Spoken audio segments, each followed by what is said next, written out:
अस्सलाम वालेकुम dear viewers. आज का हमारा जो दूसरा मैकेनिज़्म है वो, चूँकि हमने अल्केन का मैकेनिज़्म कर लिया था तो बाकी अल्केन के स्ट्रेट फारवर्ड रिएक्शन है। दूसरे जो कंफ्यूजिंग मैकेनिज़म्स हैं, ज़ाहिर सी बात है हमारा फोकस उन्हीं पे होगा। तो दूसरा मैकेनिज़्म हाइड्रोकार्बन से हमारा अल्कीन से आता है, जिसमें हम पढ़ेंगे इंशाल्लाह आज प्रिपरेशन ऑफ अल्कीन।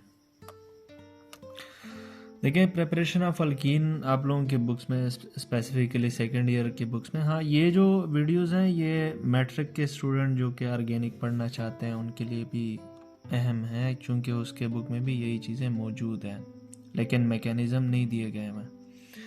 तो आज हम पढ़ेंगे इंशाल्लाह डिहाइड्रेशन ऑफ अल्कोहल। तो देखिए, मैंने लिखा हुआ है when we remove H2 molecule from alcohol it will produce alkene. जाहिर सी बात है, हम अगर अल्कोहल से H2O को रिमूव करेंगे तो हमारे पास क्या प्रोड्यूस होगा? अल्कीन ही प्रोड्यूस होगा।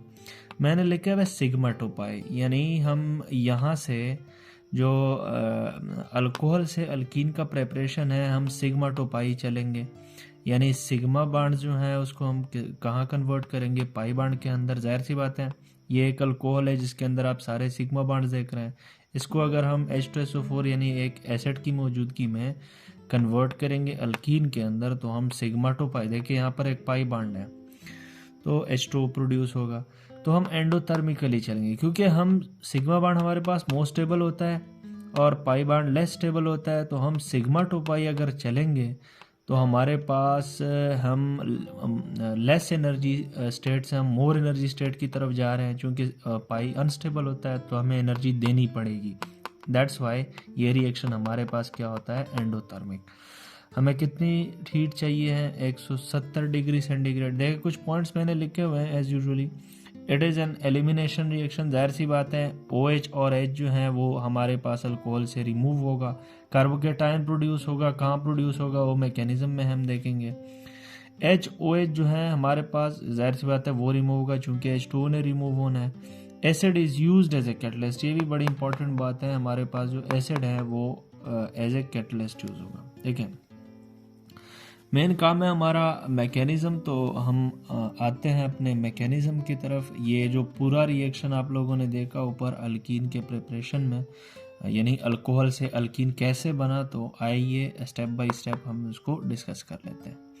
देखें, ये जो अल्कोहल है ना, ये अल्कोहल मैंने उसको यहाँ पर एक स्ट्रक्चर वाइज लिखा हुआ है। देखिए CH3CH2OH, यहाँ से ऊपर देखिए H2SO4। H2SO4 से हमारा एक H प्लस आएगा और H2SO4 कन्वर्ट होगा HSO4 नेगेटिव, उसको साइड पर रख दें, HSO4 नेगेटिव। तो हमारा H प्लस जो है वो अल्कोहल के OH साइड के जो ऑक्सीजन है ना उसका लोन पेयर ले जाएगा। लोन पेयर लेने से ऑक्सीजन जो है उस पर क्या चार्ज आ जाएगा? देखिए, जाहिर सी बात है पॉजिटिव चार्ज आएगा। पॉजिटिव चार्ज जब आएगा तो हमारे पास पॉजिटिव चार्ज अनस्टेबल है ऑक्सीजन के लिए बहुत ज़्यादा, चूँकि सेकंड मोस्ट इलेक्ट्रोनेगेटिव है तो ये अपने पॉजिटिव चार्ज को बर्दाश्त नहीं करेगा, जिसकी वजह से ये जो कार्बन है उसके इलेक्ट्रॉन कार्बन जो है वो अपने ऊपर ले जाएगा और H2 का एक मॉलिक्यूल जो है वो रिमूव हो जाएगा। यानी यहाँ पर कैटलिस्ट को अगर हम देखें, कैटलिस्ट ने यहाँ पर ऑर्गेनिक रिएक्शन में, इस ऑर्गेनिक रिएक्शन में रिएक्शन को इनिशिएट किया। तो वो भी कंसेप्ट हम चलते आ रहे हैं कि कोई कैटलिस्ट जो है वो किसी रिएक्शन को इनिशिएट नहीं कर सकता, तो यहाँ पर इनिशिएट कर रहा है। यहाँ पर क्या प्रोड्यूस हुआ? अगर कार्बन के इलेक्ट्रॉन ऑक्सीजन ने ले लिए तो कार्बोकेटाइन ही प्रोड्यूस होगा। कार्बन पे जब पॉजिटिव चार्ज आता है उसको हम बोलते हैं कार्बोकेटाइन, इसको बोलते हैं कार्बोकेटाइन। कार्बोकेटाइन की स्टेबिलिटी जो है वो आपके पास जो कार्बोकेटाइन है उसके साथ वाला, बगल वाला जो कार्बन है उस पे जो हाइड्रोजन है, उन हाइड्रोजन, देखिए ये हाइड्रोजन जो है उसको हम कहते हैं अल्फा हाइड्रोजन। तो ये अल्फा हाइड्रोजन जो है, किसी भी अल्फा हाइड्रोजन से, देखिए ये भी अल्फा हाइड्रोजन है, ये भी alpha, it is not alpha hydrogen. ये जो कार्बोकेटाइन के साथ जो हाइड्रोजन लगे हुए उसको हम अल्फा हाइड्रोजन नहीं कहते हैं।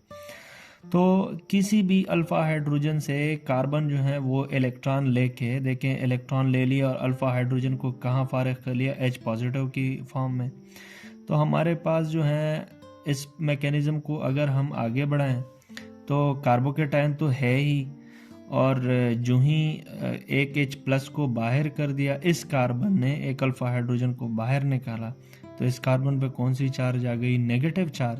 तो ये नेगेटिव और पॉजिटिव आपस में मिलके देखे यहाँ पर एक सिग्मा बॉन्ड तो ऑलरेडी बना हुआ है, तो ये नेगेटिव और ये पॉजिटिव चार्ज आपस में मिलके जो है पाई बॉन्ड बनाएंगे। अच्छा, एक दूसरी बात, यहाँ पर एक पॉजिटिव नेगेटिव का ये मकसद नहीं है कि अब यहाँ पर इलेक्ट्रोस्टैटिक अट्रैक्शन होगा। असल में बात यह है कि यहाँ पर अगर मैं उसको रब कर दूँ तो यहाँ पर 2 इलेक्ट्रॉन्स हैं, एक इलेक्ट्रॉन हाइड्रोजन का है, दोनों इलेक्ट्रॉन कार्बन ने ले लिए, तो एक इलेक्ट्रॉन कार्बन का अपना है, उस पर वो रेडिकल होगा, और दूसरा इलेक्ट्रॉन हाइड्रोजन का है तो उस पर वो नेगेटिव होगा।